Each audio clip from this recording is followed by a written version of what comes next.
Hi guys, Crystal here, Eureka+Montana+News.com, and I had touched on high school stuff in an earlier post, and I just wanted to tell you what I'm thinking. You're obviously here to hear what I'm thinking, otherwise you would, change the website. So, when I was in high school, it didn't really matter how good you were in sports. What mattered was who your parents were, how much money they had, what kind of business they owned. Then it was, the biggest logging companies and some of the other businesses in town. So basically we had some girls on starting volleyball and basketball teams that weren't very good at it, but their parents threw a fit at the school board meeting, so they got to be on the starting team. Now, about a year ago I asked some of the local parents if this was still going on, and they said that it was. So basically what this means is that if you don't have any money, but you're really good at some particular sport, you're going to need a scholarship, right? But if you don't get any playing time because the people that have money are the only ones that get the playing time, then how are you going to get a scholarship? This is not a good thing. If you're good at sports, you're good. If you need to go, play college sports and get a scholarship for doing that, and you're good and you deserve it, that's the way it should be. But in small towns, well, in Eureka anyway, it seems that the starting team is based on money or the loud voice of the parents. So this is not a good thing. When I was in high school, there was some fights. Of course, there's always some fights, but one particular one I remember was pretty bad. The one boy beat another boy up pretty bad, and the boy that started the fight stayed in school, and the boy that got beat up got thrown out. And that's because of money, right? The boy that got beat up didn't have money or any local standing, so he's the one that got sent home. So it's not really a matter of justice, folks. You got to make your own justice. You got to make your story heard. And what was it last year?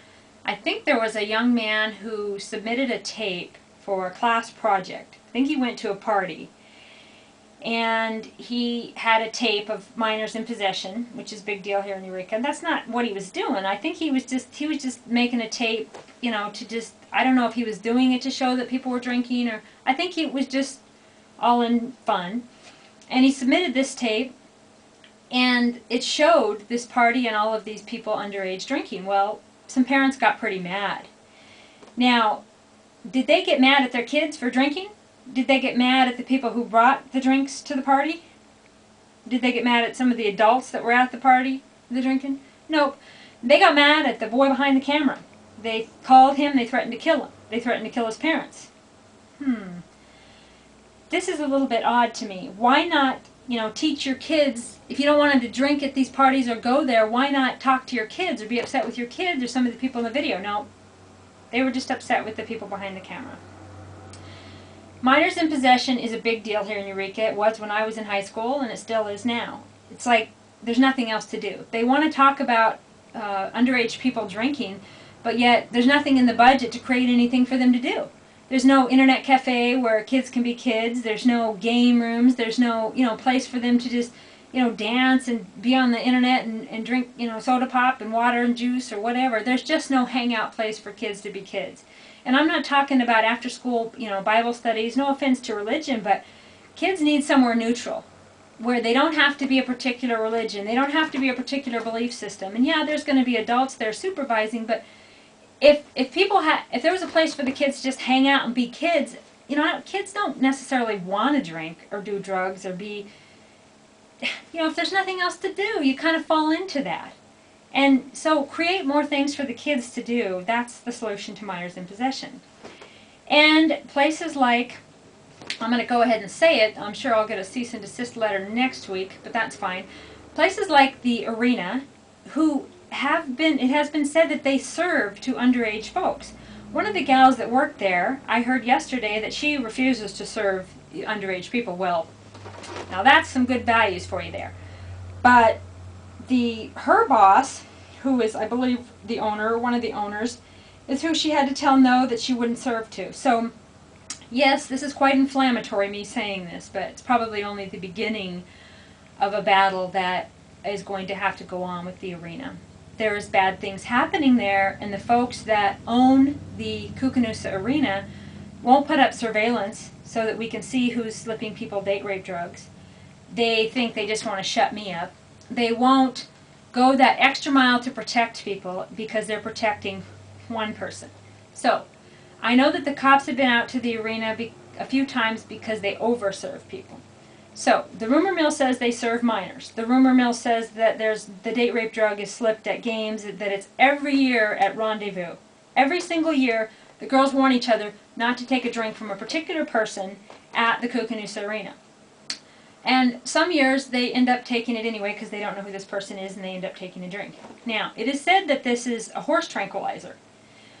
Well, people are blacking out. People in Libby, this is happening not just at the arena, so, you know, bring your cease and desist letter and throw me, you know, threaten your little jail like you did to me last summer. It is happening at the sports pub. It is happening in Libby, and people are getting raped in Libby. There's a crisis line that's trying to deal with this, and I don't think they're getting much support. But that doesn't mean that it's not coming from the same place.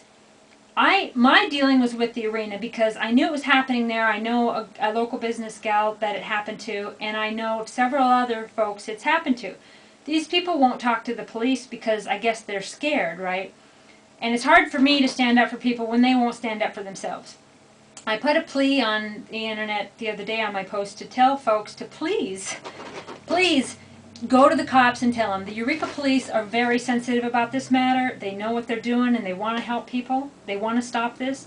But nobody stands up. So people are going to get killed. There's going to be accidents. There's going to be more bad things happen. People have already been humiliated. People have got into accidents already, but nobody's been killed. So, who cares, right? We know where it's coming from. We know what's going on. And no, I'm not just blaming the arena. It's happening everywhere. But believe me, if it's happening at house parties at the arena, it's happening at every horse function. You know, yes, the other night I heard it happen at the sports pub too. So I'm not trying to just single out the arena. It's something bad that's happened here. But I do know that there is no system in place to try to protect the women, or, you know, it's happening to men too. So to protect the men and women, why is it happening to men? You know, a date rape drug that is being slipped to men. Yeah, so who's ever doing it is doing it for the pure game of it. Now, these people know what it feels like. But they get guilty, they feel guilty later, like, well, you know, maybe I drank too much, maybe I... No, they know that they blacked out. They know they slept too much. They know they acted differently. Speak out, people. Go and talk to the Eureka police about this. This is a big deal, and you could save somebody's life. So, this conversation started about high school, I know. So, anyway, minors in possession. Yes, minors are being served at some of the local bars, and there's things going on here that we need to stop. And part of that is creating a spot for them to go and dance and have a good time. Dance, like I said, internet, whatever it is, create some places for these kids to have something to do instead of just whining about, oh my goodness, they're drinking, they're drinking, they're drinking, they're drinking. Yeah, they're drinking. They're going to house parties. Very bad things are happening. And that's because nobody wants to create a space for them to be safe in. Yeah, there'll still be house parties. They'll still be drinking. But at least they'll have an alternative. It's just the same as it was when I was in high school 20 years ago, except for the drugs are worse. Anyway, check out EurekaMontanaNews.com and send us your news at Crystal@SavvyBroker.com so we can get to the bottom of some of this stuff going on in Eureka, Montana. Have a great day and thanks for listening.